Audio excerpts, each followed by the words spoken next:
We've been hearing a lot about having mental health care workers and community organizations answering mental health related calls with police. Well, a new pilot project in Saint Michel and Saint Leonard is doing just that.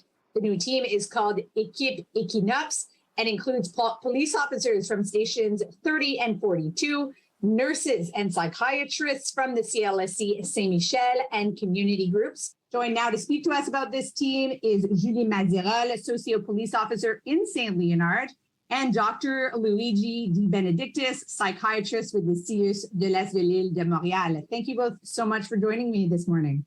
Thank you. Thank you for having us.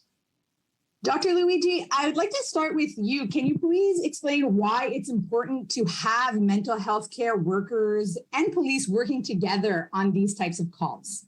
I mean, we know that about 80% of all calls that are made to 911, when they specifically ask for the intervention of police officers, 80% of those calls are psychosocial situations that need to be tackled. A lot of them have some mental health issues. It is important that we stand with the police officers when they work to offer the support, offer an assessments in a timely manner, and also allow these people to get inside the healthcare system so they can have some services. Obviously, when we call the police, it's because it is a matter of urgency. So we want to intervene quickly. Officer Julie, can you walk us through a typical call that would need the Équipe Equinox to intervene? How are they treated differently? So after the police are intervening and the person obviously needs help, it comes to our project and then we follow up. So either the person needs the police's help or usually they do need something else and they usually do need the health care system's help.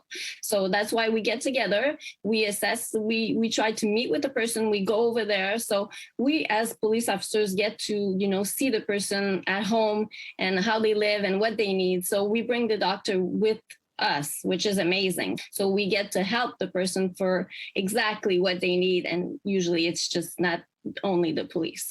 Dr. Luigi, is that kind of the goal, is to ensure that people are having access to healthcare workers quickly, like without having to go in the ER when you're in a situation of crisis?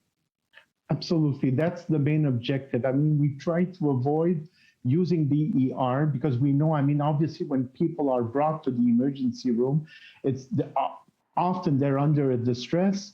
They don't want to be there. And the only thing that they think about is getting out of the ER and going back home. We want to bring them in the system in quickly, obviously, but in a way that's not threatening to them. We try to do part of the work at home. We try to visit the people. We try to assess them there. We try to offer them to explain how the healthcare system works, what type of services are available, and we do. Sometimes we do some short-term follow-ups, and we try to bring them to the right professional at the right place. This pilot project has been going on since January of this year. So what are some of the results that you've seen so far? The biggest result is getting the help the person needs.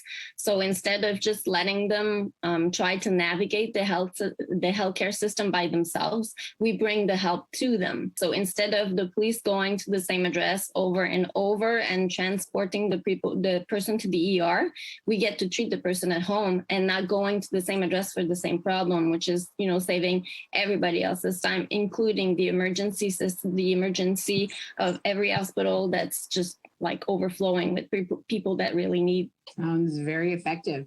Thank you both for your time today. Thank you so much. Thank you. Next